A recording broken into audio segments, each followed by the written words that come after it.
In the morning, we had one session from 2.5 hour session. And we have here people from DHAN Foundation. It is the NGO, which is working at the grassroots level for community-led participation in water management. So it is a very well-established organization. And we have many members from DHAN Foundation. I will introduce a few of them. He is Venkatesan, and he is CEO of DHAN Foundation. And a few names which I remember from DHAN Foundation. Program advisor, Mr. Jindal is here. And Mr. Lokesh, he is very active. He was in Kuala Lumpur also. And Miss Senthi Lavasya. Thank you. Yes. I don't remember others' names, so I will not take others' name. And we have farmers here. That's great. Farmers from different parts of the country. Farmers can raise hand. Farmers can raise hand. They are farmers, and they shared their best practices related to community participation in water management, especially agricultural water management, which led to efficiency enhancement, productive enhancement, and farmers' income enhancement, and overall development of the region. So we had, in fact, 4 case studies, very good case studies. And these case studies were related to direct rice seeding methodologies and revival of tank irrigation. And one case study was related to removal of encroachment in canals. So these were some good case studies, and community participation led to very good improvements. So we had these presentations in the morning, and I will request Mr. Janaki to give a brief about these presentations which we had in the morning. So Mr. Janaki, can you give the brief? Yeah. Thank you. It's a great occasion to share about our experiences and bring our farmers. Thanks for the opportunity. Today morning, we had a community-led water governance, Indian experience, where we may focused on how the grassroots level community institutions, the people institutions, the farmers associations are engaging in safeguarding and promoting surface water bodies. In India,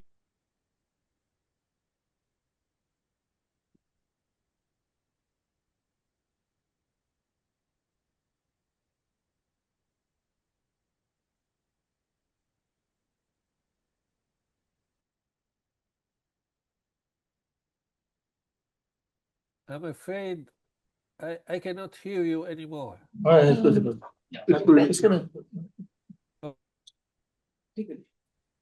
Yes, now we can hear. Yes. The preserving our values, culture, and our own traditional knowledge.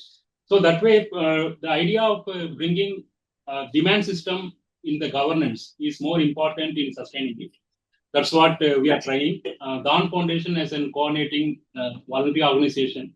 We work with the government, we work with private organizations, and also the community, so that the enabling system is serving as a bridge between demand system and supply system.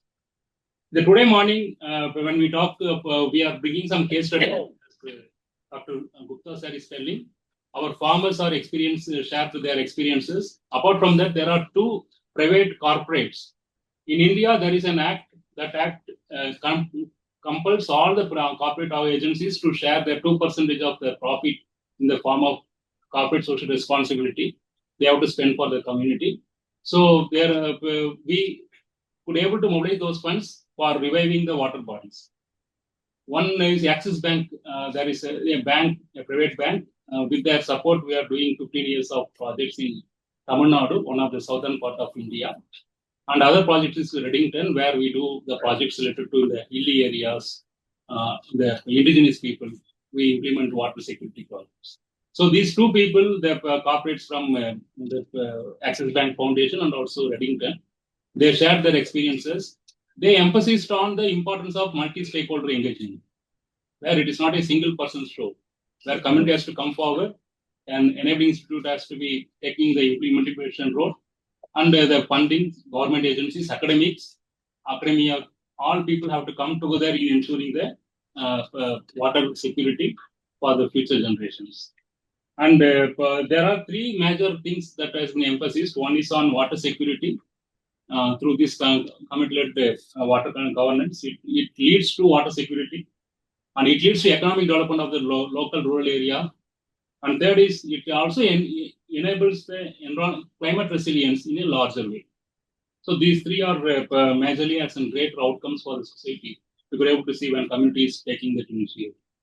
And for this, the clear-cut role of several stakeholders, especially the private partnership, where the corporates and the private establishment business units have to come forward and they need to have the social responsibility in doing their business. And the DHAN-like institutions, we do as an enabler role and implement the projects and connect with the community, and we bring the people aspirations to the other force.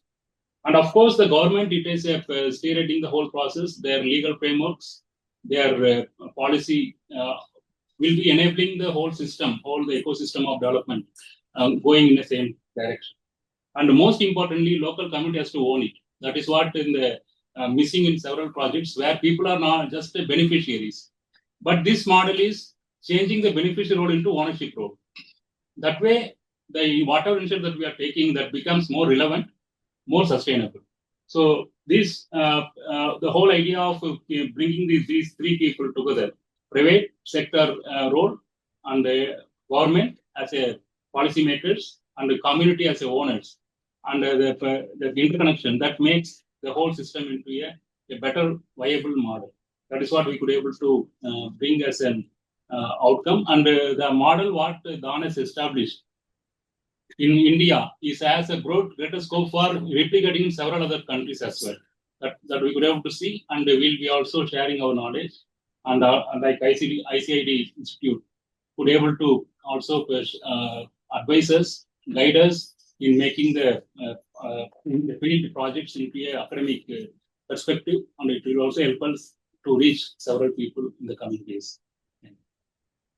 Thank you. Thank you, Mr. Janaki. Sir, President, I have not formally welcomed all the participants. So now I will welcome all the participants who have joined this webinar. This webinar we have organized on the occasion of World Water Day, which is of course on 22nd of March. But we decided here to celebrate today. And it's a good omen for us because in Delhi we have some good rains today. And so the purpose of celebrating World Water Day is successful, I would like to say. And in this webinar, after your presidential address, we will have 4 presentations from our experts. And we have the opportunity of listening to our Vice President Honorary Professor Dr. Watanabe from Japan. And he's a distinguished researcher and professor. He was professor in Osaka University, Kyoto University, and many other places I don't remember. And he is very, very active person, well known, and he has contributed a lot to ICID and at different places. So welcome, Dr. Watanabe, and in this webinar. And our second presentation will be given by Professor Dr. Sylvester from South Africa. He's also our Vice President Honorary. He is also a very distinguished researcher and is very well known. He has contributed a lot to ICID and very, very active personality. So welcome, Professor Sylvester, in this webinar. So, thank you. Yeah, our third presentation will be given by Ms. Janaki from Sri Lanka. She is very well known figure in ICID. She has contributed a lot in ICID, and she is director in Irrigation department, I suppose, if I am not wrong. And she's member of Sri Lankan National Committee also. She's expert in irrigation and water management. So welcome, madam, in this webinar. Yeah. And our fourth speaker is Miss Veena Khanduri. She is here with us, and she is Executive Secretary of Global Water Partnership, India Water Partnership, IWP. So she will be giving the fourth presentation. So now I request President Marco to give his address. President.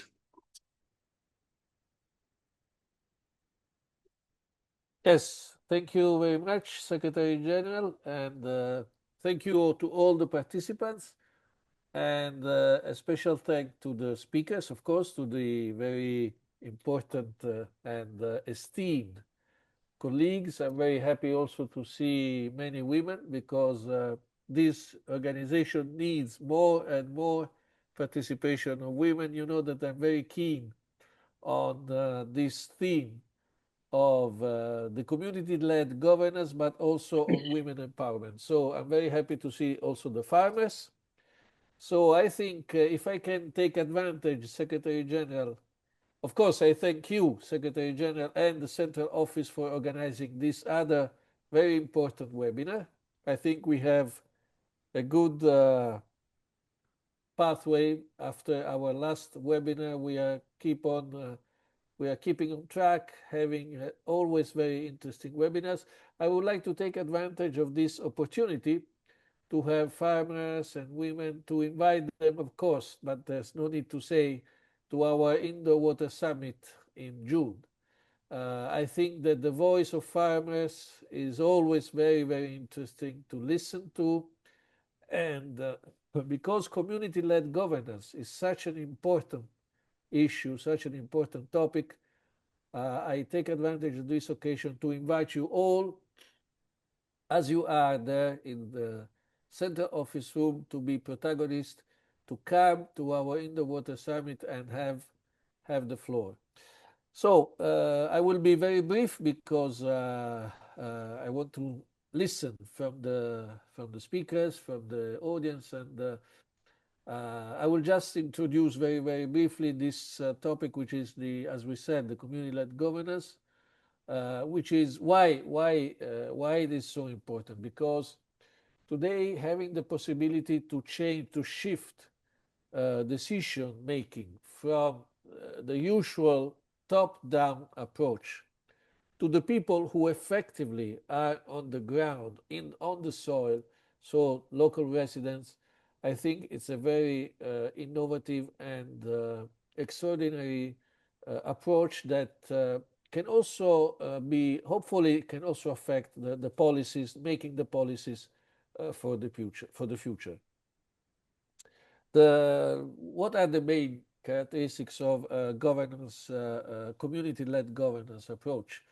It is rather on leveraging the existing local point of strength. So this means that from the human point of view, from the social point of view, from the cultural point of view, or also from the natural point of view, rather than just addressing the eventually person deficiency.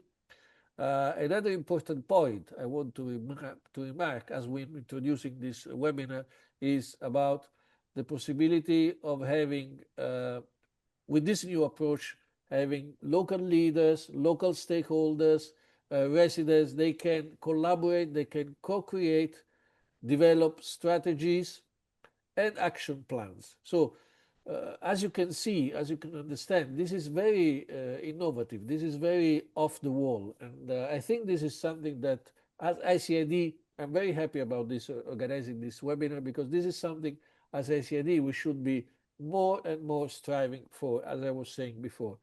Another important aspect is to this kind of community-led governance, I'm sure can lead to inclusivity and to equity, because it can ensure that even the most marginalized voices can be heard, for instance, aiming at indigenous led stewardship or development which is controlled by the community, development process which are controlled by the communities. And last but not least, I think another important aspect I would like to remark and to mention here about community-led governance, another important aspect is the possibility of ensuring transparency and accountability. Very important aspects.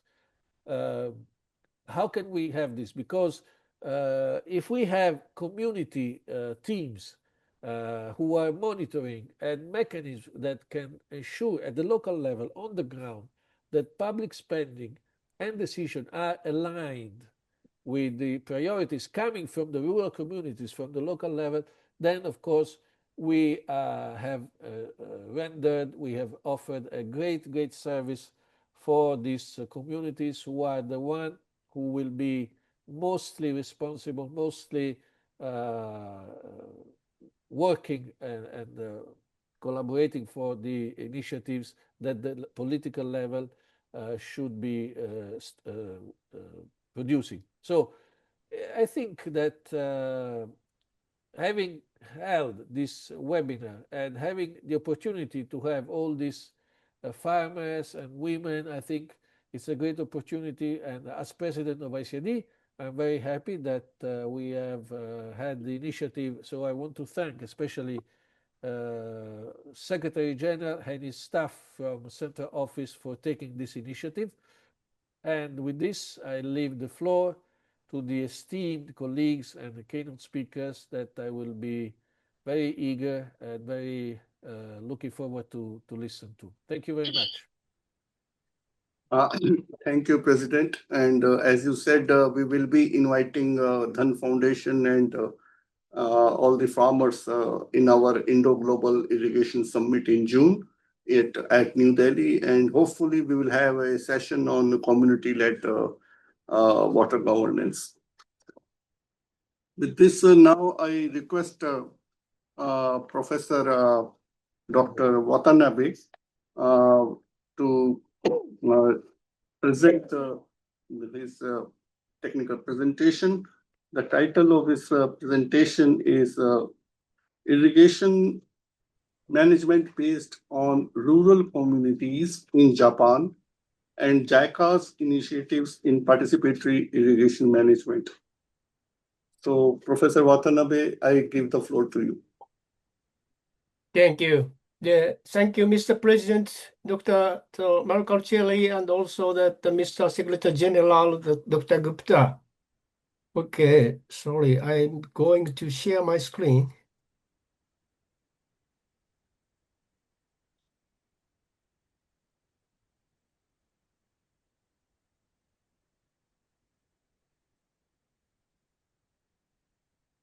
Can I share my screen?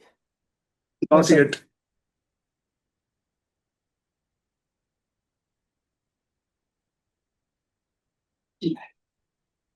Sorry, what happened?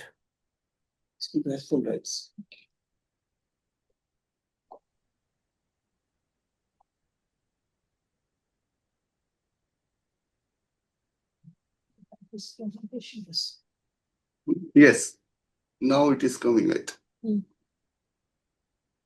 Yes, now it is visible.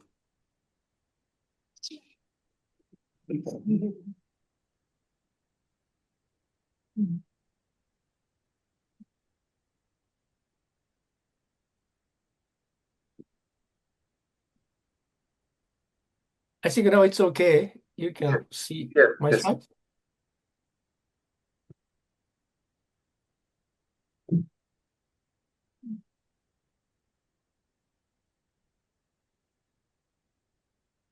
How can I delete this bar?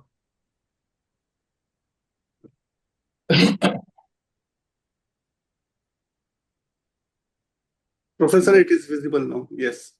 Okay. Thank you. Good evening, good afternoon, good morning, everyone.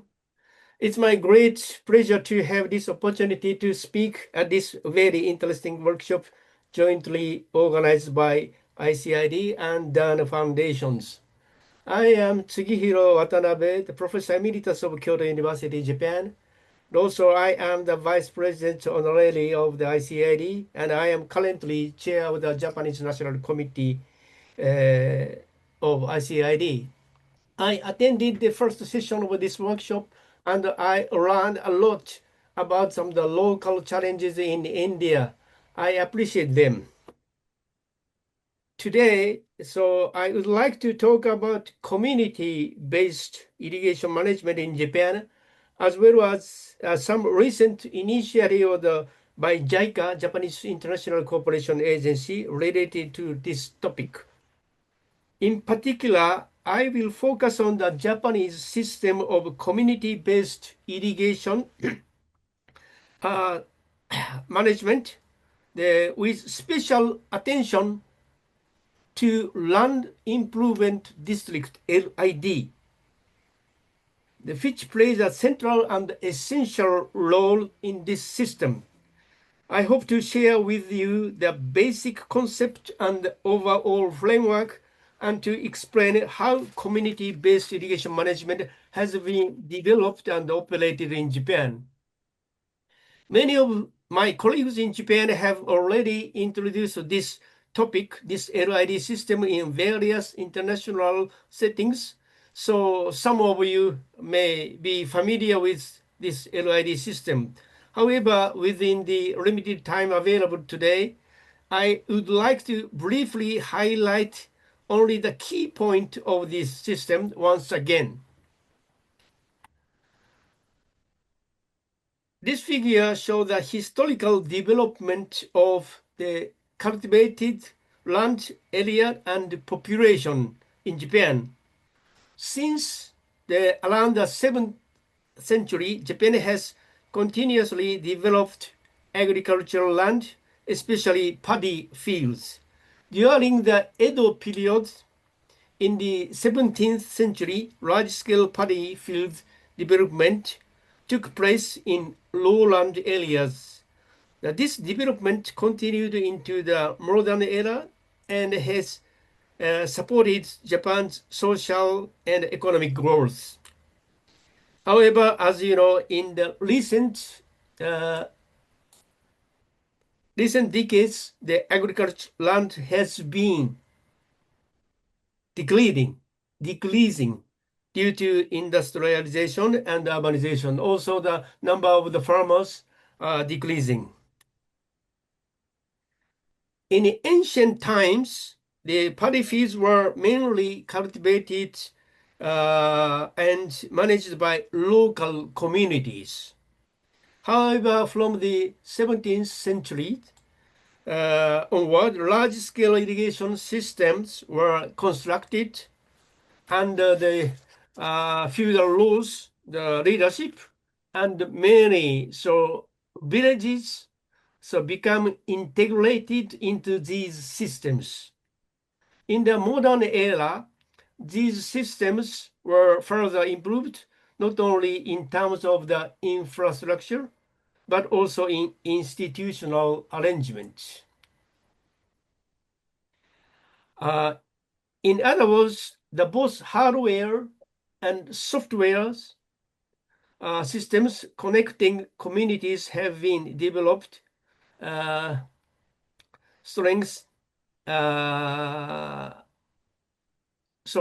have been developed, strengthened, and passed down over time. This is a just brief outline of the Japanese paddy irrigations. In Japan, irrigation is mainly for paddy, mainly the means of paddy irrigations. The water demands happens only in summer seasons, but in that time we have heavy rainfall and severe drought simultaneously. Then we need the careful management of waters. We use much waters for paddy irrigations, and our irrigation system has relatively small scale, and as I told, it has been developed historically.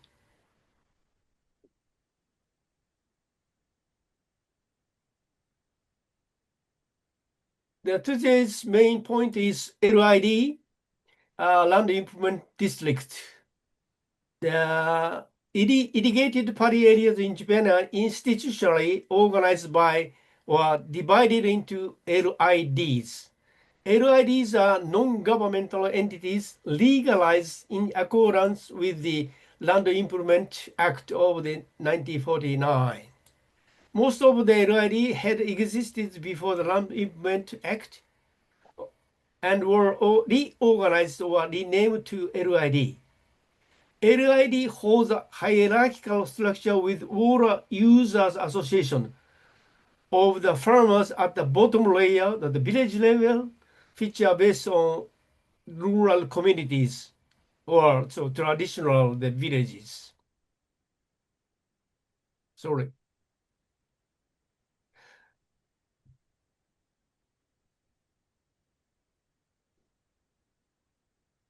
The activities of LID are not only the development of agricultural infrastructure, but also the operation and maintenance of the developed infrastructure.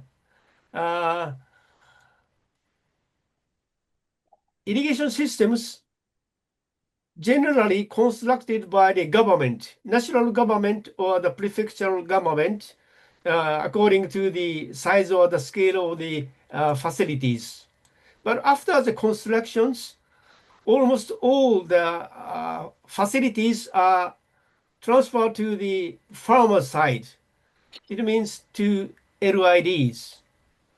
The government entrusts the LIDs to operate and maintain. Then, construction body are national government, prefectural government. The other small-scale facilities is constructed by LID itself. But operation maintenance are mainly operated by LIDs. But major facilities, only major facilities are operated and maintained by the national and local government.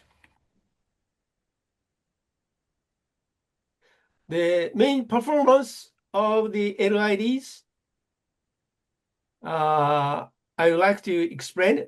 The main products are stable water supply, including settlement of the conflict among users, and higher water use efficiency and effective measures for water storage, measures for water shortage in drought or dry spells. As I told, construction of irrigation facilities is carried mainly by the national or the local government and by LID for small-scale facilities. But the O&M of the constructed facilities is basically carried out by land improvement districts. LID responsibility is limited to control structure and canals above the tertiary level. It means the farmers association groups, water users associations, and individuals actually manage and control all facilities at the tertiary and on-farm levels. This is hierarchical structure. The pictures show the main activity of the LIDs. They have, of course, the General Assembly, and also they set up the board of the management, and they operate the facilities to control the irrigation drainage facilities. This is the of the little bit larger scale, the LIDs. They have very state in the advanced facilities, and they maintain the canals. Okay, that the important topic is some activities in the maintenance are done by together with LID members and non-farmers living in the village. This is one of the important structures. This this is the general governance governance structure of the LID systems. The LID land improvement district. So this is the farmers' organizations. members are individual farmers, but individual farmers are also member of the ORA users group at the bottom level, the village levels. Okay, but these levels groups are not legally authorized. Only the LID is legally authorized. But government provides the big support to the LIDs. The government is responsible to support LIDs. This is the main point. LIDs relationship with government and also relationship with local farmers, village level organizations.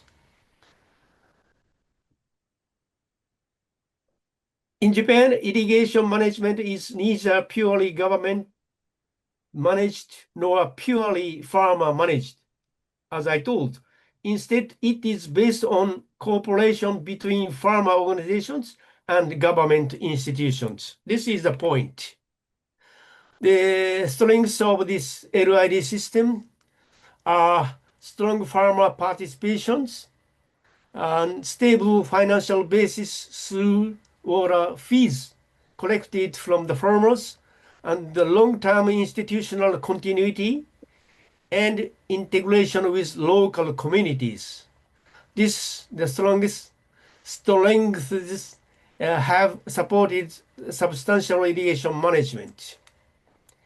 Japan's irrigation management system has evolved over time, but farmer participation has remained a central principle for more than a century.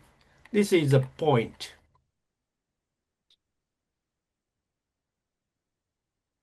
Again, I would like to repeat the important point. This is the water source. This is a river. The LID divert water to their command areas. There are many settlement or the villages. There are many farmers organizations. The LID's members are individual farmers in the command areas. But they have some, at the lower level, there is a village level organizers associations. This level is not legally authorized. Okay, this is a point. This is the structure of the LID and the local villages. And as I told, in the actual operation and maintenance work, there are many collaboration with the local entities concerned in land improvement district, and there are the participation of non-farmers. Some activities is incorporating with non-farmers. This is another point.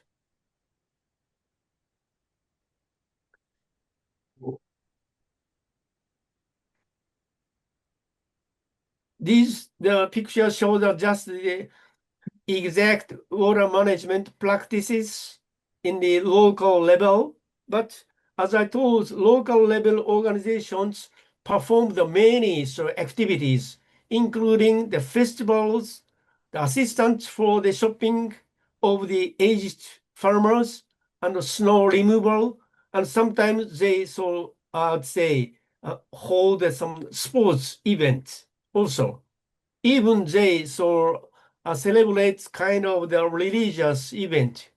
Then all activities are done by the local village level organizations. And the operation and maintenance of facility of irrigation drainage is a part of this, the organization. This is a point. But LID are based on this very, very tight society. Okay, but we have very sophisticated system, but currently we have many problems and challenges. As I told, the area of the harvested area, the rice area, are rapidly decreasing. Also, number of the farmers are decreasing from the 1960s. Okay, then we have changed our dieting systems. Per capita consumption, the rice are all also decreasing rapidly.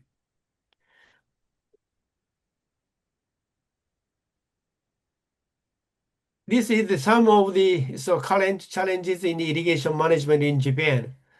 These are caused by aging farmer populations, the declining agricultural workforce, and also increasing the maintenance cost and aging irrigation infrastructures. We have invested much after the World War II, but almost all facilities are aged. They're also coming to the lifetime of these facilities.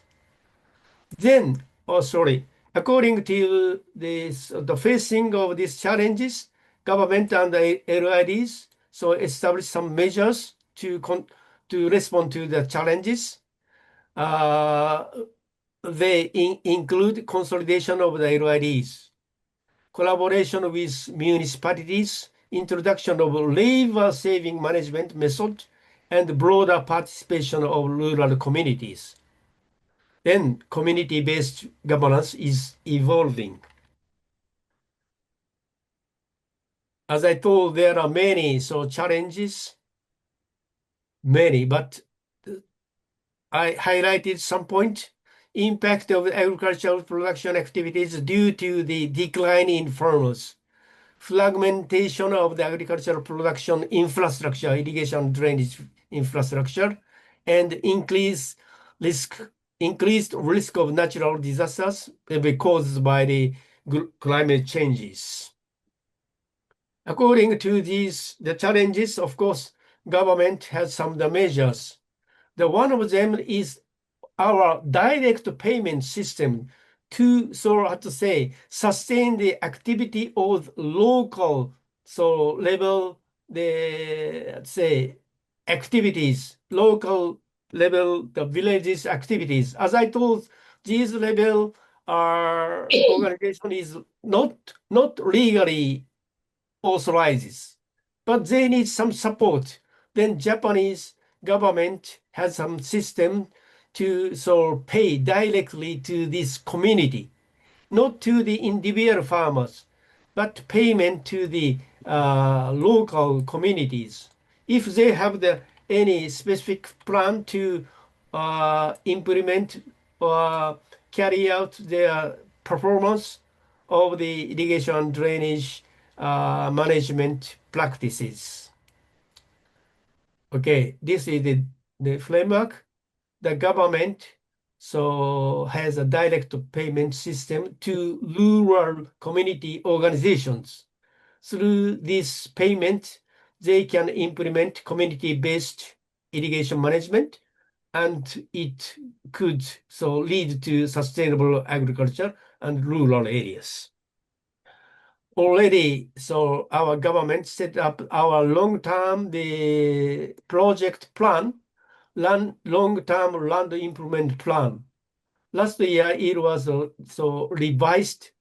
In this plan, the government set up some policies, including ensuring a stable supply of agricultural water and good drainage conditions, stable supply of the water and drainage conditions, including ensuring sustainable functionality through strategic conservation and management of agricultural water facilities. Now the government is facing these issues to be solved. Okay, that I use much time. Then briefly, I would like to introduce the current JICA's initiatives in the participatory irrigation management. JICA is the Japanese International Cooperation Agency. They are implementing many PIM, participatory irrigation management, all over the developing countries. In this year, they published the JICA's approach for sustainable irrigation water management, JPIM. I am somehow involved to publish the guideline. And also, Jica has implemented already the PIM called Kobushi project, community-based smallholder irrigations. Maybe you are interested, please visit the website of the Jica. Due to that time limitation, today I could not touch in the detail of this project. Okay, then I would like to summarize my talk. I showed some lessons for community-led water governance in Japan. The Japanese experiences suggested the followings. Farmer participation is essential. Stable institutions are important. Stable institutions. And government support remains still necessary. The sustainable irrigation governance requires a balance between community participation and institutional support. Japan's experiences suggest that community-based irrigation management works best when stable institutions and government partnership support local participations. In conclusions, I have briefly introduced community-based irrigation management in Japan. As I mentioned, Japan is now at the stage where it needs to redesign and strengthen this system under changing natural, social, and economic conditions. In this respect, there are many common challenges shared with developing countries that are currently working to establish or enhance community-based irrigation management. Maybe Japanese, the system has the problems to be reorganized. But some areas all over the world, they have the problems for establishing the community-based water governance. Then again, I think there are many common challenges. Maybe we can exchange our experiences and also our learnings. Again, therefore, I believe there is significant potential for collaboration and mutual learnings. That's all. Thank you for your attention. Thank you very much. Thank you, Professor Watanabe, for the wonderful presentation. If there are any questions in the chat box or question and answer session, we can reply later on after all the presentations. So I will request now Professor Dr. Sylvester from South Africa to give his presentation.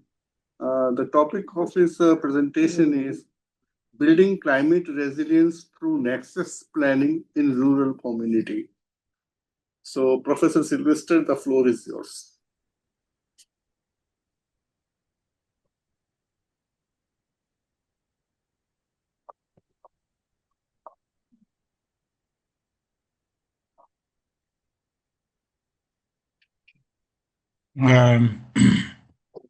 Thank you, Chair. And greeting to you all. I'm Sylvester Mpandeli from the Water Research Commission here in South Africa. We are based in Pretoria. And I'm also a Vice President Honorary at the International Commission on Irrigation and Drainage. And I'm also a distinguished professor in different universities here in South Africa and also international. The topic of my presentation is about building climate resilience through Nexus planning in rural communities.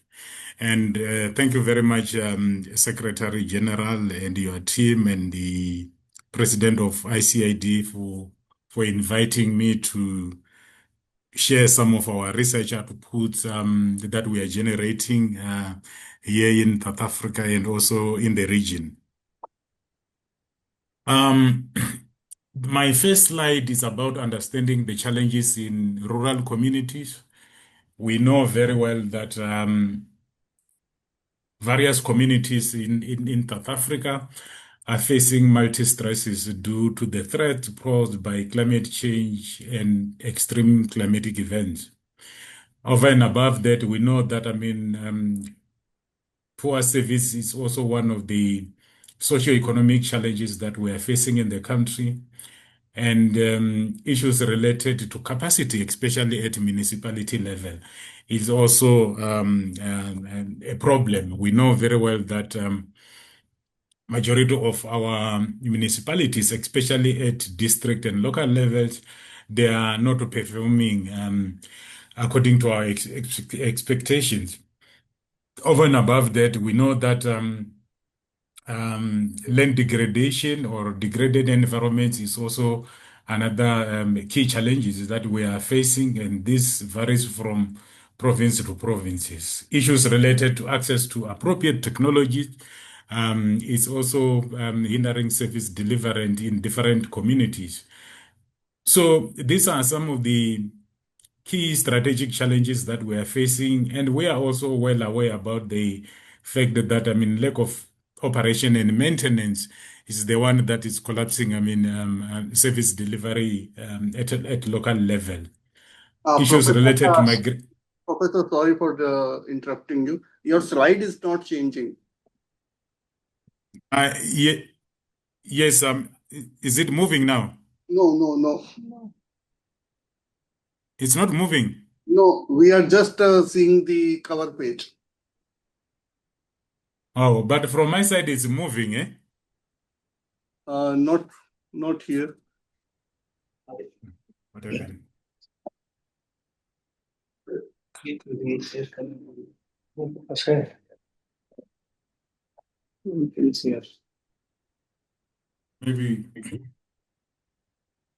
Maybe, okay, let me switch off that. Yeah.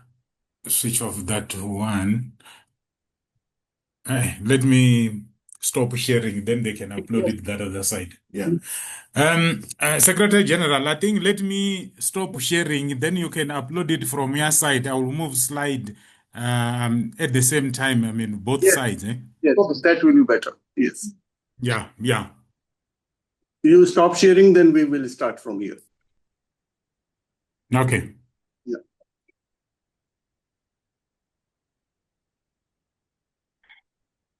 I've stopped sharing now. Yeah, we are starting.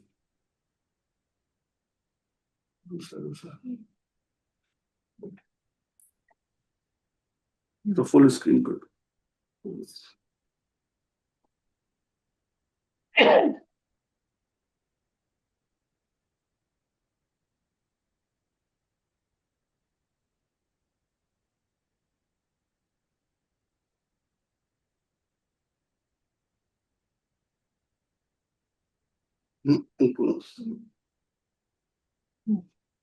Okay.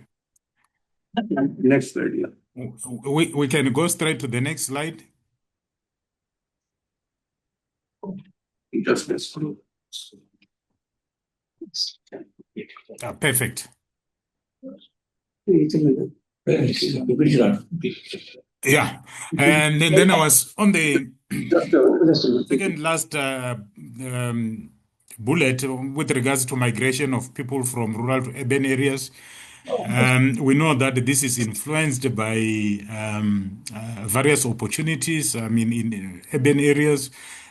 However, this pose serious threat with regards to food and water security. We also know that, lack of adaptive capacity, it's problematic, especially with women and youth. And therefore, we do believe that we need to build very strong resilience and coping mechanism. Next slide, please. If you look at the issues related to multi-use, initiative. As Water Research Commission, we work with various communities, and as a result of that, there are various initiatives that we are driving in order for us to sustain the livelihoods of our people, and we do believe that this is the way to go. Next slide, please. Next slide. This slide, I mean, it's all about main challenges that we are facing. We know that extreme climatic events, high climate variability, and change threaten the livelihoods of our people. It also threatened the economies of various countries across the globe. And over and above that, the data that we have generated so far shows that, I mean, all climate sensitive sectors are under threat. Therefore, we do believe that we need to come up with counter strategies that will make sure that, I mean, these sectors build strong adaptive capacity and also a very strong resilience. Science should also precisely provide solution and inform policy change. This slide on the drought and flood early warning, I mean, framework, it also shows the various climate change challenges that we are facing. We know that South Africa falls amongst the 30 driest countries in the world. And as a result of that, issues related to water scarcity, increased arability, decline yields, and degradable soils are some of the key challenges that we are facing in this country. And over and above that, there are also risk element that we need to look at that related to drought, related to intensity and frequency of floods. And also, we need to make sure that issues such as, I mean, outbreak of pests and diseases are taken care of. We know that, I mean, issues that we also need to address is related to early warning system, because for the agriculture sector, you need to take strategic decision well in advance. The other issue that, I mean, we also need to think of is when and where should forecasting should happen. We know that, I mean, with those, the intensity and the frequency of these extreme climatic events pose serious challenges to the livelihood of our people. Issues related to environmental impact, land degradation, issues related to depletion of natural resources, and extreme, I mean, extinction of species. These are very serious issues, and issues such as salinization and also water insecurity. Yeah. In this country, we have developed very interesting system looking at various water and energy options. Like, I mean, renewable energy. We also look, instead of just depending on rain-fed agriculture, we also look at underground water. We look at desalination activities. Although those, I mean, options has got advantage and disadvantage, but we do believe that we need to look at various water and energy options. We need to understand the fact that, I mean, climate change is here with us, and that is why climate change adaptation and resilience is very, very important. You will see these are some of the floods that we experience around KwaZulu-Natal in Durban. You could see the destruction of infrastructure, which is problematic. It's due to extreme climatic events and high climate variability and change. And this is also affecting various sectors. Therefore, as Water Research Commission, together with our key strategic partners, we initiated what we call Water Energy Food Nexus Lighthouse in order for us to make sure that these three sectors, they are driving their activities in an integrated manner. And we have also created an opportunity for us to look at issues that are interlinked, and we also created, interlinkages and also synergies among those three sectors.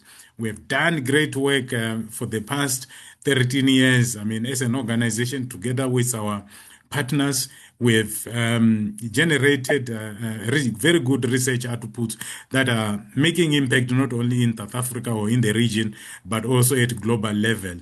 The fact that, we are running multidisciplinary projects that looks at biophysical and socio-economic challenges, this is an advantage for us as an organization. And some statistics shows that, by 2030, 47% of the world population will be living in a very high water stress area, situation, and South Africa is not immune from that. And then again, if you look at the global figure, by 2050, it is expected that we will be reaching 9 billion and 70% of food will be needed. We need to make sure that as a knowledge generation organization, we need to assist our partners to make sure that they produce more food by using less water or less resources. And we also need to make sure that we produce high nutritional food. We know very well that agriculture accounts for roughly 70% of water across the globe, and as a result of that, the hydropower provides a very 20% of the world water level for this kind of things, and therefore we have got the responsibility to make sure that by 2030, humankind will need 30% of water and 40% more energy and 10% existing crops and for biofuel activities. We know very well that we have mapped this country looking at various agronomic crops, but we did not include maize because maize is a staple food in this country. Another issue that I would also like to highlight is with regard to the water resources in Southern Africa. The fact that, we are looking, various activities in the region is also based on the fact that we share the hydrological system, and besides that, we know that, Gauteng province, which is the economic hub of South Africa, gets water from the Lesotho Highland project. Therefore, we have got the responsibility to make sure that we use our resources in a very efficient and sustainable manner. Over and above that, we know that Southern Africa is vulnerable to drought and the frequency of drought and floods. The next slide, please. This slide is just showing the water stress, across the globe. And for us, our approach is to make sure that we drive our activities in such a way that we conserve our fresh water resources. We know that the agriculture sector in South Africa utilizes 62% of our resources, or more than 60%. And over and above that, occurring, droughts, population growth, and urbanization, improving living standard, and the fact that the middle layer or the middle class has decided, to adopt certain dietary requirements. This also complicates our situation. Therefore, as community of practice, we need to make sure that we come up with programs that will be able to meet the dietary requirements of various groups. Next slide, please. This is just only to say what needs to change to achieve the adaptation and transformation. We, as Water Research Commission, together with our partners, we are proposing various scientific and technical engineering dimensions that can be looked at. And our argument is that you cannot continue with the business as usual approach. We also need to make sure that, we drive our activities with the understanding that it's science to society, and also science to policy, and then policy to society. All these things must be driven based on the scientific evidence, and we need to make sure that we address the science policy interface. Another issue is the organizational, economic, and social policies that we need to think of. That is why, for us, the water, energy, food nexus and the transformative approach forms part of the national agenda. We are driving this in order for us to complement what has been proposed by the National Development Plan, but also linking our activities with the Sustainable Development Goals. You know that very well that when we started the Water, Energy, Food Nexus Initiative 13 years ago, our understanding was to look only on goal number 2, 6, and 7, which are strategic goals according to our interpretation or understanding. Next slide, please. Therefore, we are saying, in order for us to derive and push the Nexus understanding, there are certain things that we need to look at issues like legislation and regulations, consumer behavior, and also water behavior, because if you look at the annual average rainfall in South Africa, we are talking about, it ranges from 440 to 860 millimeters. Although we lose between 35 to 40% of our water resources through water lakes and so on, we have got the responsibility to make sure that we allocate, our water resources to all key economic sectors, not only in one or two sectors. And over and above that, we are saying we need to integrate our urban resource management.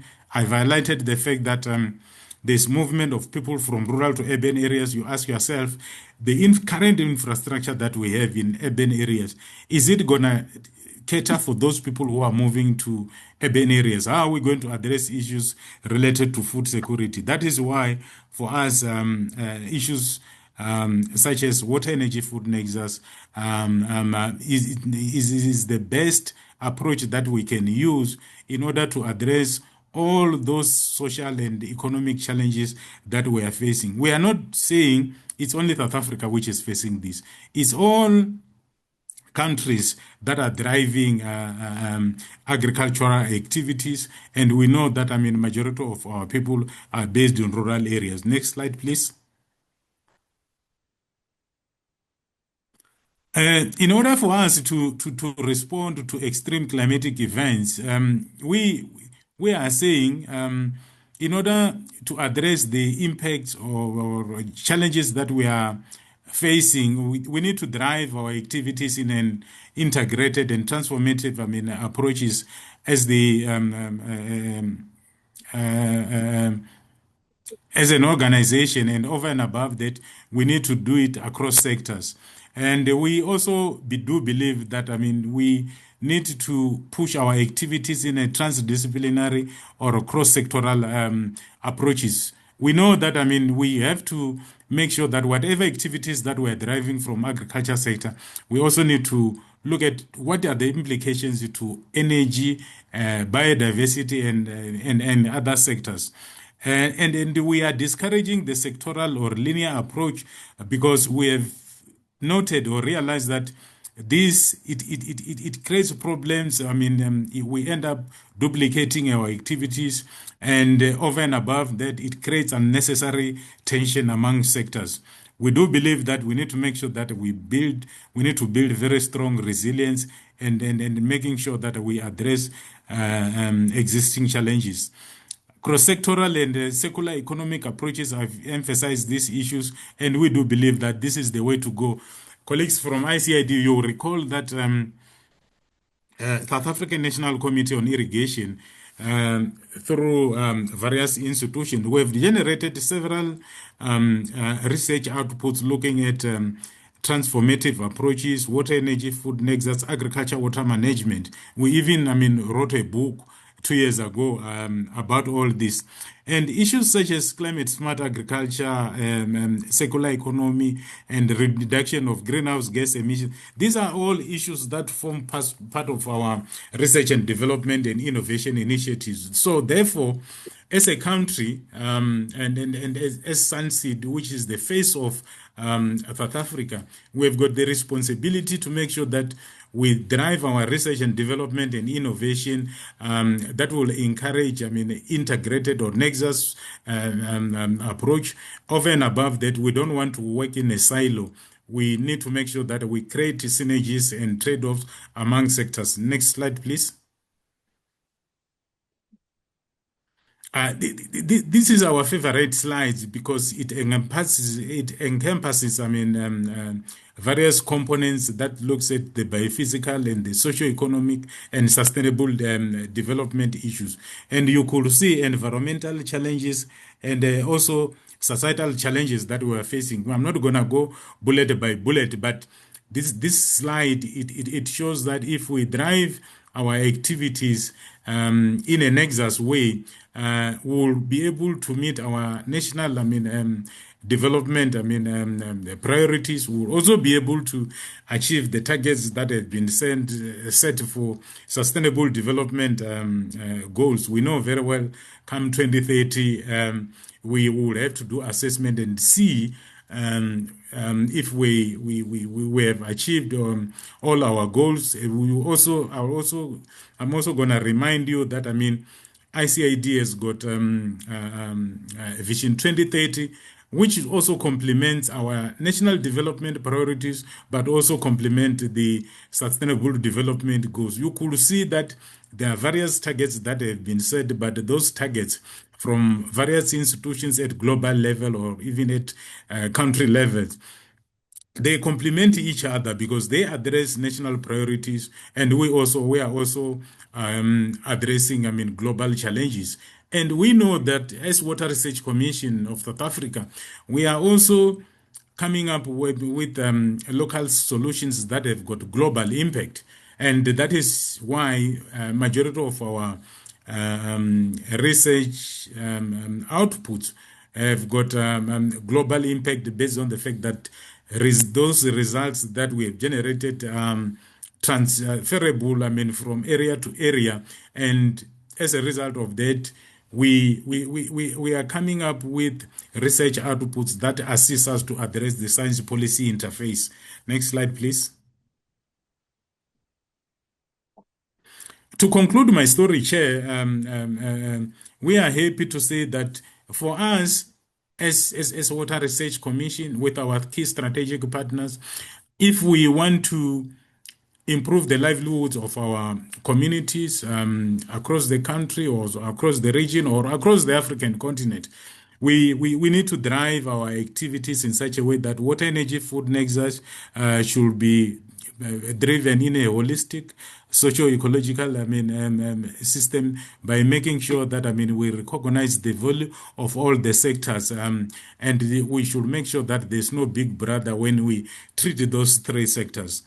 We also need to understand the fact that climate change is here with us. We need to develop various mechanisms of coping, adapting, and building strong resilience amongst those sectors. And we also know about the fact that majority of the countries in the SADC or Southern African countries, they are vulnerable to the threats posed by climate change. Therefore, we need to make sure that issues such as climate smart agriculture, they are at the forefront if we want both smallholder farmers and commercial farmers to produce good production and or produce high yield. They must be supported in terms of technology, in terms of climate advisory, and also we need to come up with the policies that will enable private sector to be able to create job opportunities for our people. And we also need to address issues such as related to poverty, water scarcity, food insecurity, and so on. We are arguing that, I mean, the integration of climate change adaptation is key, which needs to be lumped together with water, energy, food nexus initiatives. And we do believe that by doing that, we will be sort of, I mean, discouraging this mentality of continuing with the business as usual approach. And we do believe that we will be able to preserve our natural resources for the future generation. And we need to make sure that we work hand in hand with community members. We need to work hand in hand with the policymakers. And we need to make sure that we speak with one voice. We know that, I mean, the global community is facing various multi-stresses, I mean, related to natural disaster, war, and economic challenges. Therefore, we need to come up with mechanisms of making sure that, I mean, we cope and adapt and sustain our livelihood based on the current situation. I think this was my last slide. I just want to say thank you so much for this. And as Water Research Commission at South Africa, as South African National Committee on Irrigation and Drainage, we will continue making sure that, I mean, we are part of the global, I mean, solution. We need to make sure that, I mean, we work with all the institutions across the globe by making sure that we speak with one voice, and we need to make sure that we tackle the three big monsters that we are facing across the globe, which is high unemployment, poverty, and also inequality. Thank you very much. Thank you, Professor Sylvester, for this wonderful presentation. And I think if there are any questions, we will take up later on after all the presentations are completed. Sorry, Secretary General, excuse me. Yes, President. Sorry, I would really love to listen to also Mrs. Janaki, Meegastenna, but I have an urgent other meeting to run to. So you will please excuse me if I cannot stay until the end. Sorry for this, but I need to go to another meeting, Mrs. Janaki.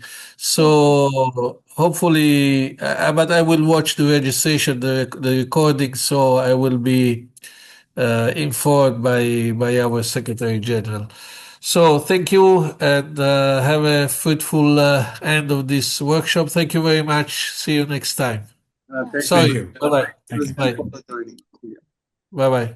Yeah, so our next presentation is on community-led water governance in Sri Lanka, lessons from farmers, organizations, and village tank cascade system.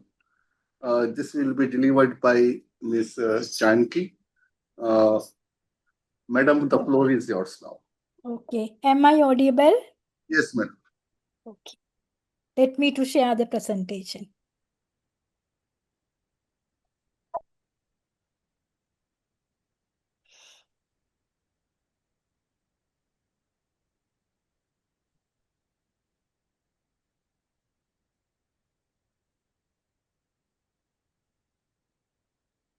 Is it moving?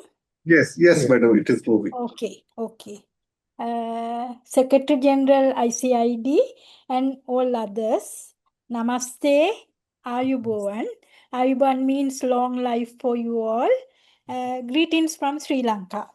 I am Engineer Janaki Meegastenna from Sri Lanka.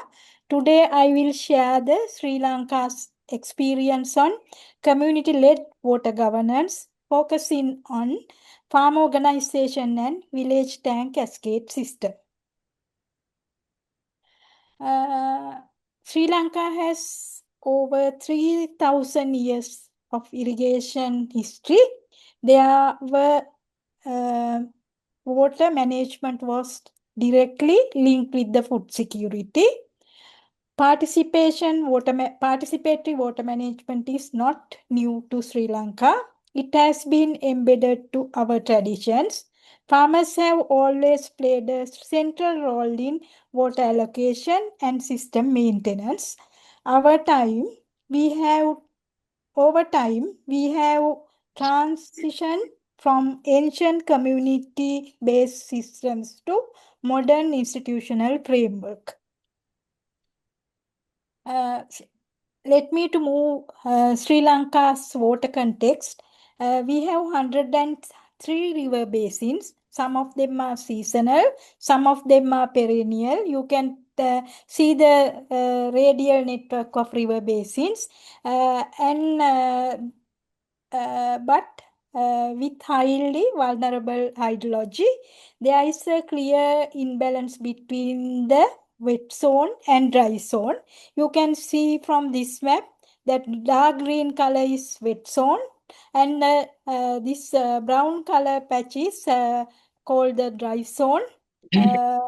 There is a clear imbalance between the wet zone and dry zone. Nearly 70% of the rainfall in dry zone occurs during the short monsoon period. Dry zone feed from the northwestern monsoon. Therefore, storage and redistribution of water are essential for agriculture and livelihood.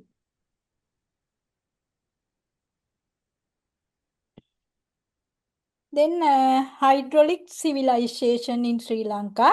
Ancient Sri Lanka is often called the hydraulic civilization. Our ancestors developed reservoirs.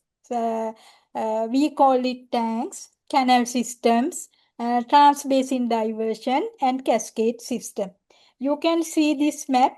There are a large number of blue spots in dry zone. These all are tanks, and green spots are in wet zone. These all are diversion systems, barrages, and the anecut.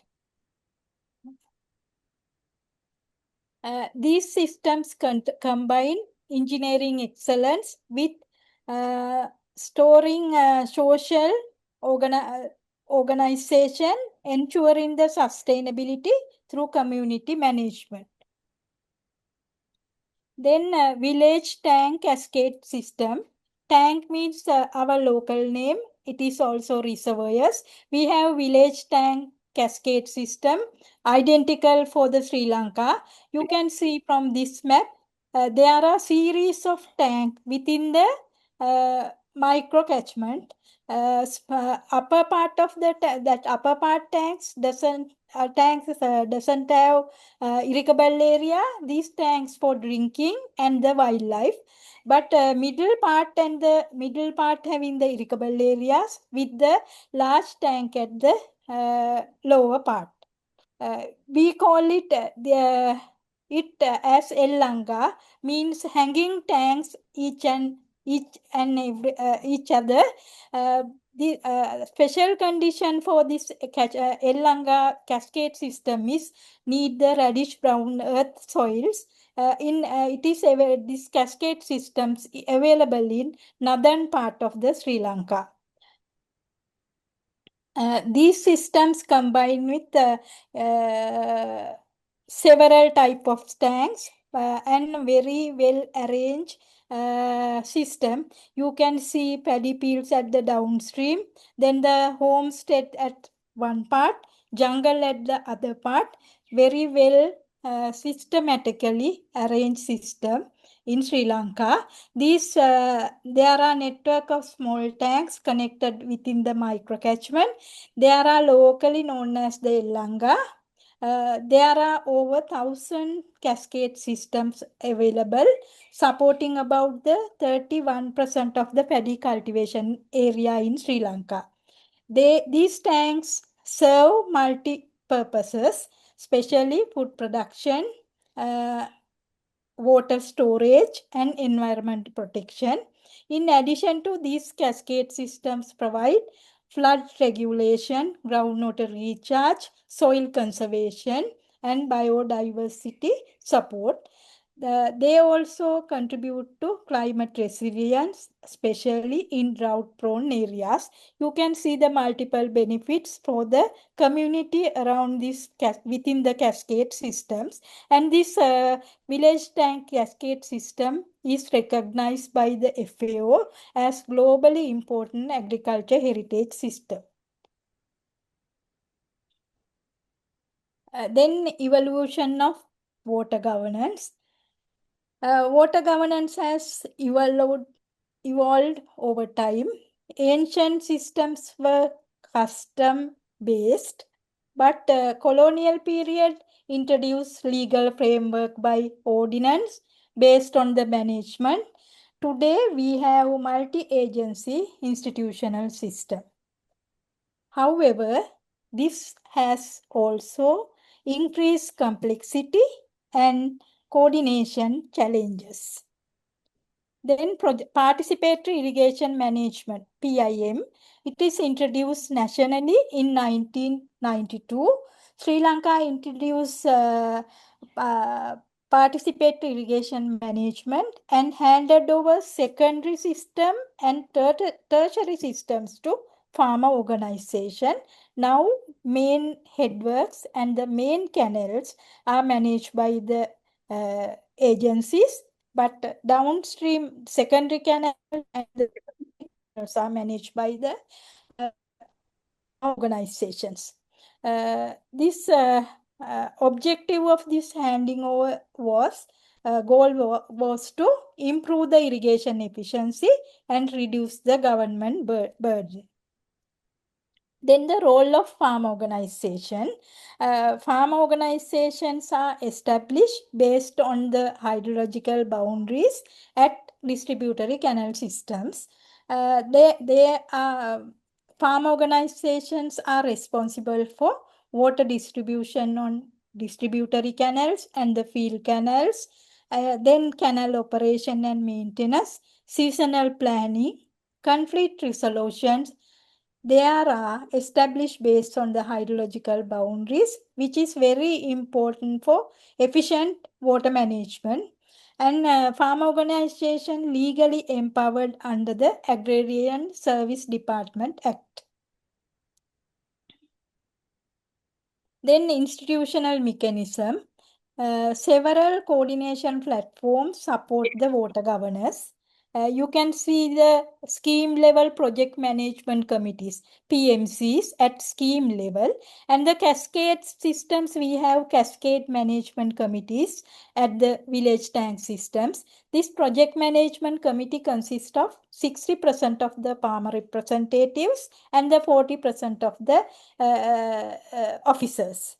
And then we have a district agricultural committees at the district level, participation from the relevant agencies with the project management committee representative. This is chaired by the district secretary. Then in addition to that, water allocation and seasonal planning, we have Mahaveli Water Panel. In addition to, if there is any complete situation, to solve this one, we have interministerial coordination platform. Then benefits. Community-led governance has shown clear benefits: improved water delivery reliability, reduced conflicts, better maintenance, lower government cost, and strong ownership by farmer. But I want to highlight one point. Irrigation water is free of charge for Sri Lanka. Then benefits of the community, Then the current challenges. However, challenges are remaining and common for the worldwide. We have a similar challenges as Dr. Watanabe mentioned: weak interagency coordination, institutional coordination gaps, and limited incentives for water saving, climate reliability, encroachment and land use pressures, and lack of basin level integration, and aging infrastructure.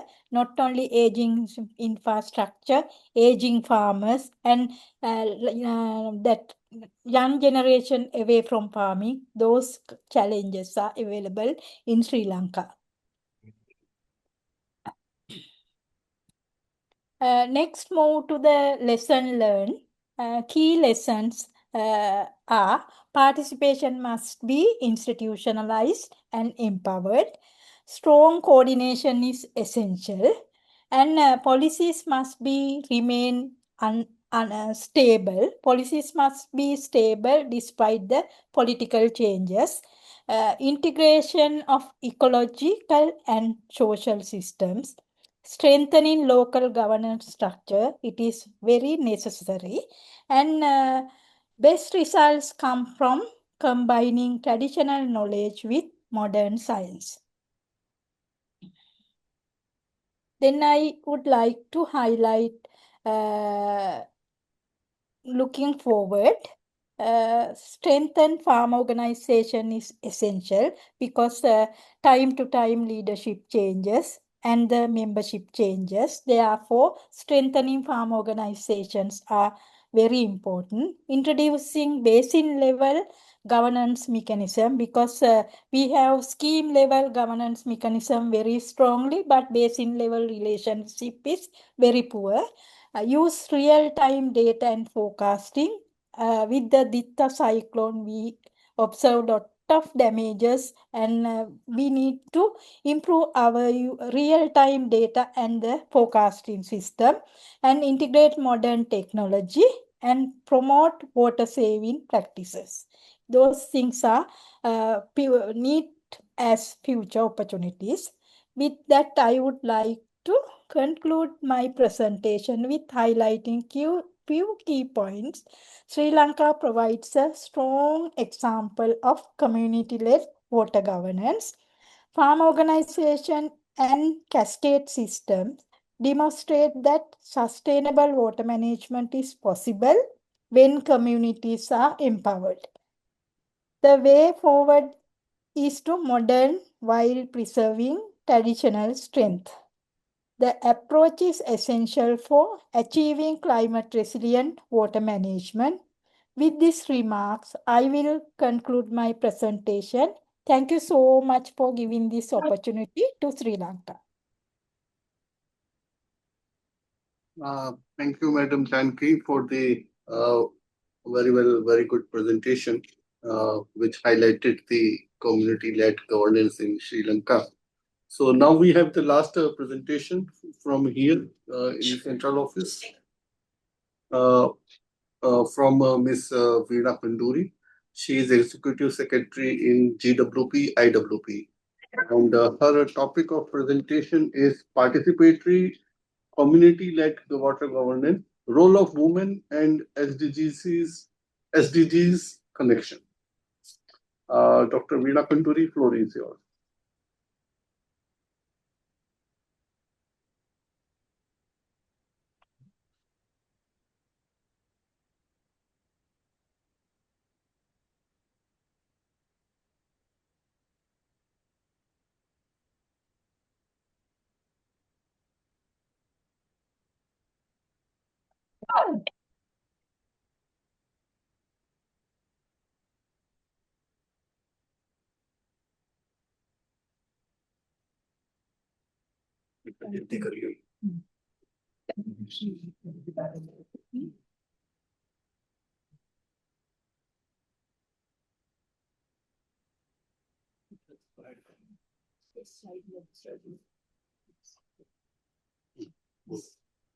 So thank you so much, ICID and DHAN Foundation, for today's webinar on the occasion of World Water Day.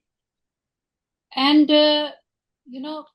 today the presence of the vibrant farmers across Tamil Nadu, Karnataka, Telangana, Orissa, and Bihar in this room shows the importance of this webinar and basically the community-led water governance. So, as all the fellow speakers have pointed out about the climate change, urbanizations, and competing demands, and in this, the role of people in shaping the water future becomes more critical.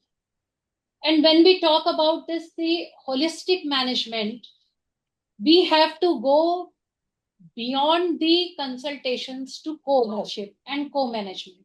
And that's why in this room, the people who are working on these principles are present. As the theme of this World Water Day is water and gender, with the campaign where water flows, equality grows, I think it is very, very important to understand that gender responsive approaches recognize and integrates the knowledge, needs, and contribution of all stakeholders. And basically, I'm emphasizing the role of women because they are the people who are promoting the social equality, equity, and by this they are enhancing and increasing the efficiency and sustainability of water management systems. Everyone in the room since morning talked about the community-led water governance and why it is important. And I will again emphasize that this approach shifts water management from external control to the people who depends on it. So basically, what we are finding in the community-led water governance is that they provide the tailored solutions, local knowledge, because we are utilizing a community's unique historical understanding, like Ms. Janaki have talked about the Sri Lanka experience. And my fellow colleague from Japan have talked about the Japanese, this land irrigation practices. So, we have to understand the traditional tools and local resources also for applying the future probabilities. Second thing is a specific need when we are directly addressing the community's agriculture and domestic water requirements. Because when we are talking about their specific need, then we can involve the community.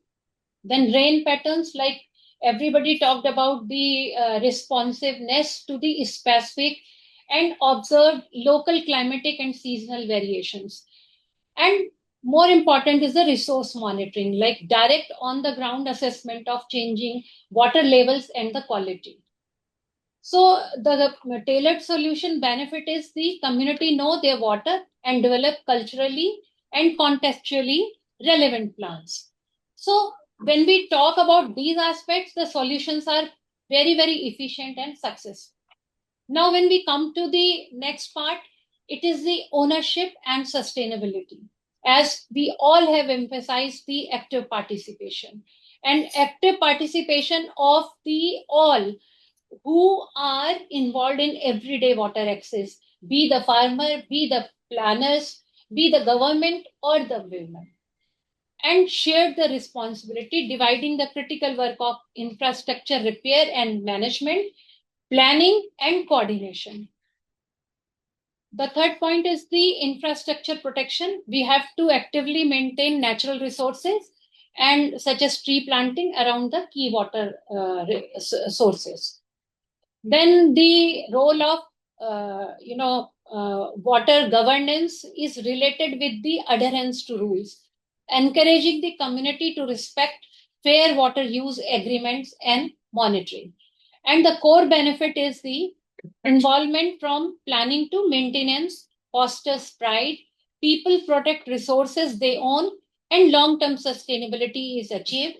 Since morning, we have received 4 or 5 presentations, and in that, it was basically highlighted that operation and maintenance part, when supported by the community, it provides long-term sustainability. Next. So what are the key pillars for this governance? We need policy, we need people, we need sustainability. We also need equity from the technology and climate integration. So when we talk about the institutional framework and policy, we have to have the laws. If we are not having the laws, we cannot go beyond the laws. So we have to have the laws, and the law and the governance is very, very linked. Then we need a supportive policy and regulatory bodies. We have a regulatory bodies at the district level, state level, and the central level. Now the decentralized and community participation. So as everybody talked about the water user associations, they need empowerment at the water user associations level, Gram Panchayat level, and women and marginal groups. And that's why we are finding women here from Orissa who are working in this sector, and DHAN's competitive staff, which are working on these practices. The third part is the efficient use of surface and groundwater, because we cannot talk only about the surface water. We have to talk about the groundwater also. So this will provide the sustainable water resource management. The very, very important point is the gender inclusion, equity, and access. Because we cannot say that it is the only the interest of women. It is gender here refers to the interest of both men and women and their priorities.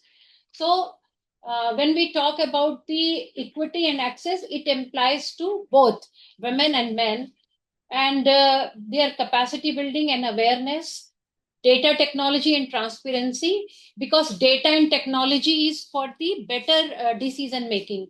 Now we know that in the morning session, Reddington have talked about the data and transparency, and this is a tool basically. So now we have a mobile apps by which we can monitor our groundwater.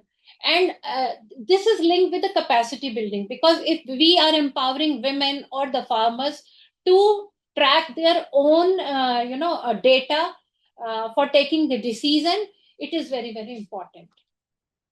The next point is climate resilience and adaptation. As we have seen just now that South Africa is talking about the building the resilient water system and infrastructure, and it is happening in India too, and across the globe. The other point is we cannot talk only about the agriculture. We are talking about the holistic management.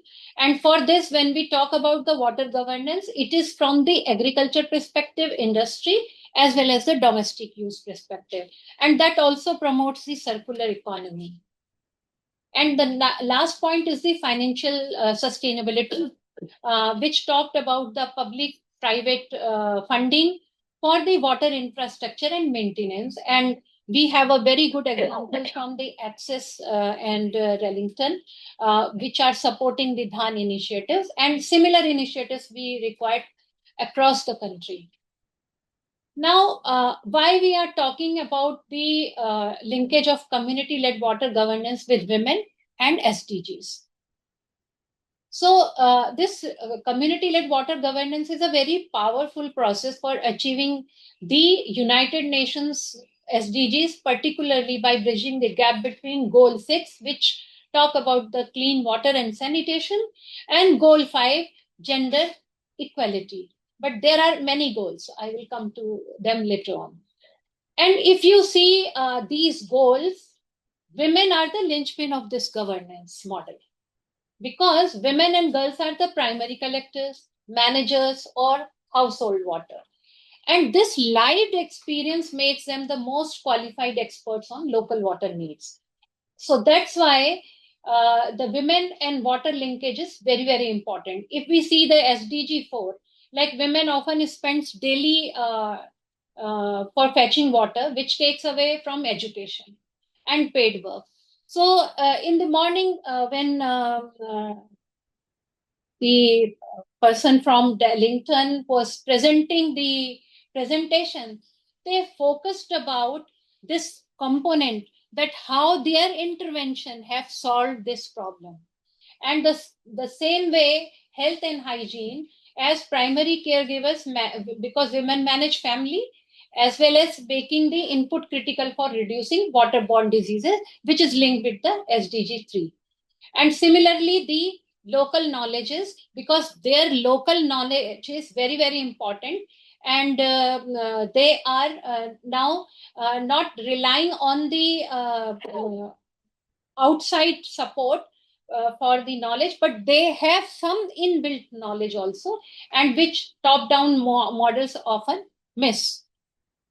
So if we see the impacts of the SDGs, we talk about the decision making. So women move from water collectors to water co-managers by joining local communities. And there is a very good example of the Jal Jeevan Mission or Jal Shakti Abhiyan, where women are part of the local committees. And how it has impacted on the SDG 6 and beyond, because when we empowered the women in water committees, and we have given them a seat. I think all the women who are present here, they know that there is a participation of 50% women in the water user associations as well as the village water sanitation committees. So they are now challenging the traditional power structure. As far as the main component of the governance is the need assessment, how we specifically identify the household and hygiene needs that men might overlook. So that directly impacts on the SDG 3, like improving community health and reduce waterborne disease. Operation and maintenance, like as primary users, women have the highest incentive to ensure infrastructure stays functional. You see in the village settings also, they are contributing. And this way, this SDG 9, which is talking about the resilient infrastructure and foster local innovations, is also impacting the operation and maintenance part. And in the presentations, we have seen that there is a dedicated component like DHAN Foundation. I know I've seen the DHAN Foundation work. They are making ensure that community contributes some of the component either in cash or in kind for building the infrastructure maintenance. Then conflict resolution, as one of our person have pointed about the conflict resolution, I think he has presented that how they have managed the conflict resolution at the village level with the local authorities. So women often lead mediation in sharing water, ensuring the most vulnerable get their share. And he has also emphasized in the morning that they have given the authority to women also to present. I think this is a very, very live example. And this also reduce the burden on the inequalities and promote peaceful, inclusive societies, which is linked to SDG 10 and 16. Then economic activity. If we are, allow women to pursue income generating activity by reducing the water fetching time, I think we are promoting the poverty reduction and decent work or economic growth. The same way resource monitoring, like women are tracking the local wells, bore wells, springs, and this way community-led models are more promoting the use of the fresh rainwater uses and the community-led models. Next. So this is a pictorial that how role of women and SDGs is connected. I've already explained. I'll move to the next one. Now, this community-led driven models, ongoing discourse and practices around this decentralized water governance, how it reflects on. So when we talk about the enhanced access and availability, for that the institutionalization of water user associations and Pani Panchayats as a formal mechanism is very, very important for community-led water governance. And there are several examples, and people in this room are present, like Andhra Pradesh have implemented the Participatory Irrigation Management Act and also formed more than 10,000 water user associations, which are managing the whole irrigation system at the minor level. And this is a very, classic example. Similarly, if we talk about the Maharashtra, they are also pioneering the Pani Panchayats, emphasizing equitable water sharing based on land holding and crop type rather than political or social influence. Tamil Nadu is also one of the example, like DHAN Foundation watershed work, which led to increased water availability through decentralized rainwater harvesting, community tanks, bore well recharge systems. Similarly, Odisha, government legally recognized water user associations under Odisha Pani Panchayat Act, and this is empowering them to prepare water user plans, maintain the infrastructure, and collect water charges also. So what I have shown in my first slide, that how it is very, very important for the community-led governance unless we involve them, we prepare them, we capacitate them, we have the law and regulatory regime That's why they can work. Next. The second thing is equity in water distribution. So inclusion of marginalized groups, especially women in water user committees, led to more equitable distribution of water resources. And there are many studies conducted by IMI and ICR and researchers who have shown that when women and land-based workers participate in decision making, water use priorities broaden beyond large farmers to the entire community. And then the equity comes that every person from head to tail end is receiving the water. Now, if we see the current examples, women are now involved in managing, operating, and maintaining village water supply infrastructure. And in this, we have examples of Jal Jeevan Mission and Jal Shakti Abhiyan, which are not only transforming the water access at the rural level, but also actively promoting the women participation in water governance, initiatives by Seva, Jal Saheli in Bundelkhand, Jal Sati. They all are showing the very important role of women, and outcomes are water point maintenance and user satisfaction improve very significantly. When we come to the improved water quality and infrastructure management, this is also helping the reducing the infrastructure misuse. And under the Jal Jeevan Mission, village level monitoring framework is showing very high performance in areas with functional village water and sanitation committees. And I think government is already promoting the decentralized, community-led water governance. Next. So how we are promoting this community-led water governance in our all projects. And as the theme is water and gender with the campaign, I think IWP is also promoting and creating an enabling environment for meaningful participation of women in all programs of water management for sustainable and equitable development.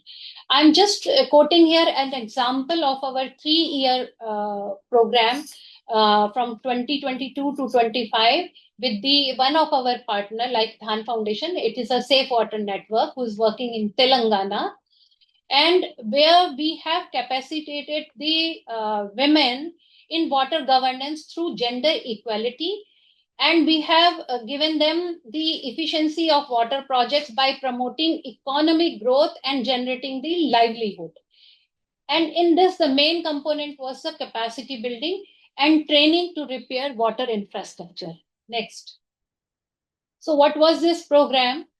This was the Safe Water program. And in the morning, we have seen one example by Wellington, where the women's were, taking water from the ATMs. So this program is also same, but it is based on the panchayats, where the panchayat takes the decision to involve in the program, and panchayat provide the land and other support.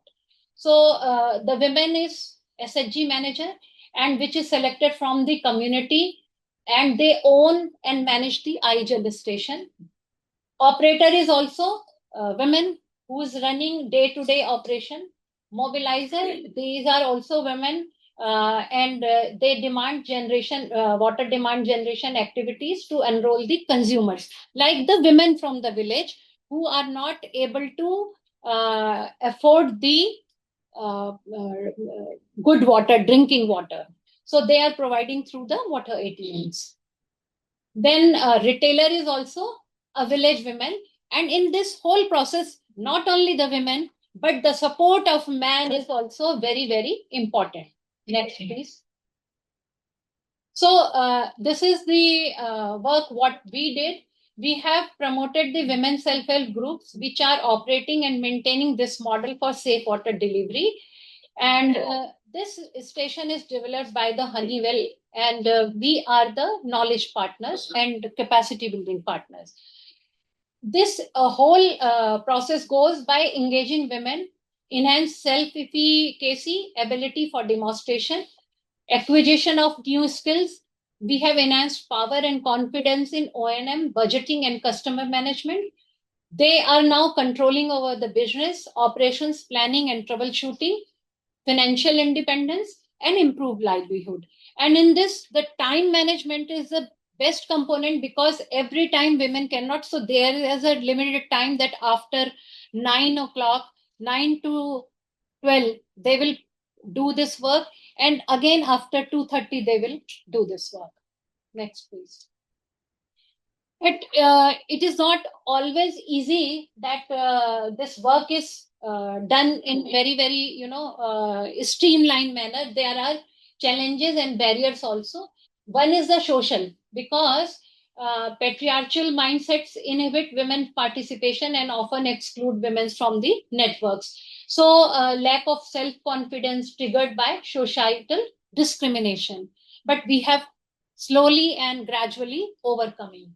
The second is the political lack of leadership positions in the local governance and lack of voice in the political meetings. Though there is a law enforced that 50% should be the women, but when the decision making comes, their voice is low. So the empowerment of women is the side by side, course going on. Limited or negligible representation in political arena. Then education, skills and training, which is very, very important. So number of women qualified and trained for water business is relatively low. The technical, managerial and reporting skills also required for water business is lacking, and lack of course trainers in the local languages. Because today if we see, there is a participation of the farmers in the local language and there is a person who is explaining. So that goes one way, not only one way exchange, but it is a two-way exchange. And similarly, what we are promoting is the vernacular language, where women are taking the business in their own languages.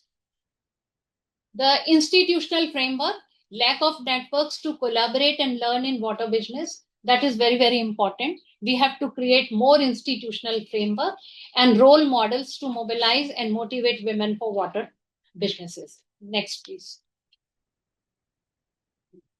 This is the example of the training. Now this is the next. After this, only one slide.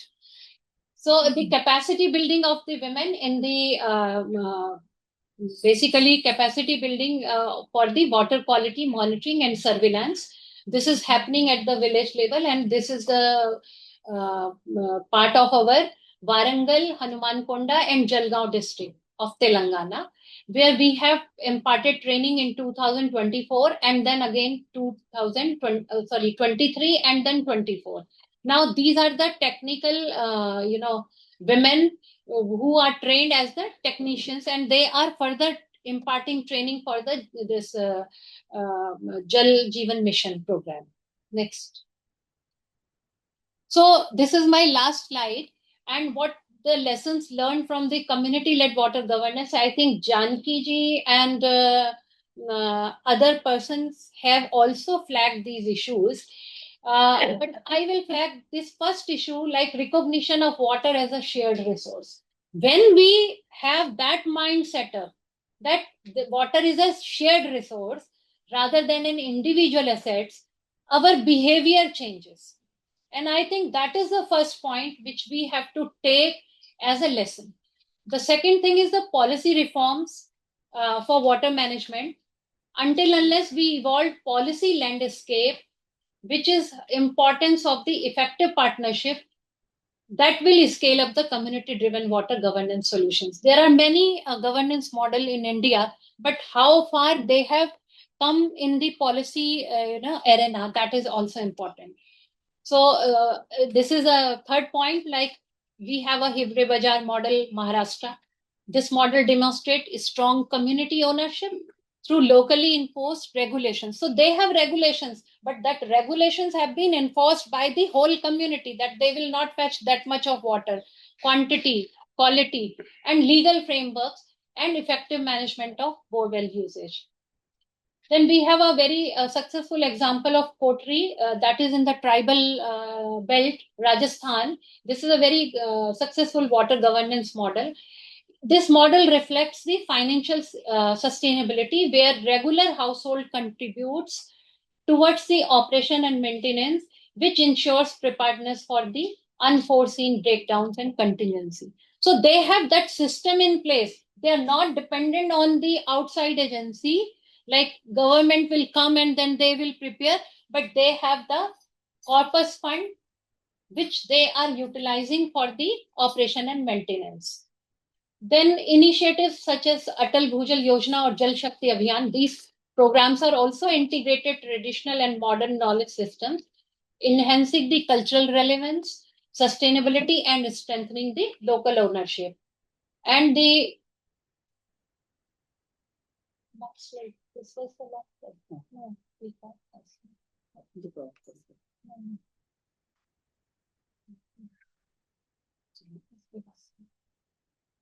Yes. So now this is the occasion of this World Water Day. This is the last message. We have 4 years more to achieve the SDG 2030 deadlines. And the key among them are the interrelated SDG 6 targets and SDG 5 targets, which is linked to our the topic of today's webinar.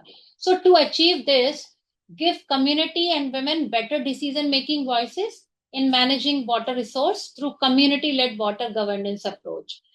Just as water sustains life, women sustain the communities. And investing in women through capacity building is very, very essential for inclusive and sustainable development. Empowering women have the power to advocate, mobilize, and drive meaningful changes. Now it is a time to move beyond mere inclusion towards genuine partnership where women shape policies, led decision making, and become true agents of transformation and not just participants. So that with this, thank you so much. Thank you, Dr. Veena Khanduri, for the wonderful presentation and very strong message about the inclusive water management, especially role of women. So if there are any questions in question answer section, I will request all our speakers to just look into it, and if there is any question related to their presentation, they can answer these questions in question answer session or in chat box anywhere.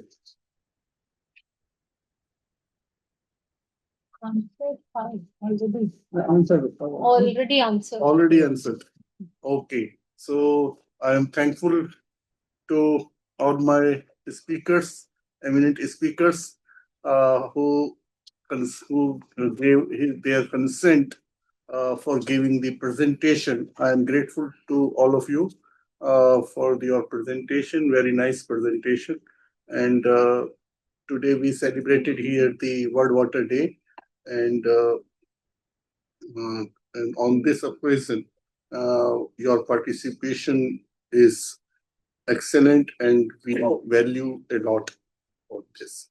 So with this, I thank all the participants who have joined online, and all the participants from DHAN Foundation who have come here, and all the farmers from different parts of the country, and Madam Veena Khanduri from GWP-IWP, and everybody. So thank you all. Thank you for joining.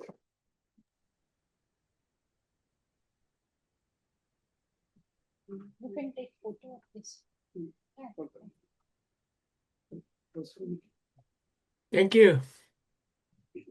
Thank you, Professor.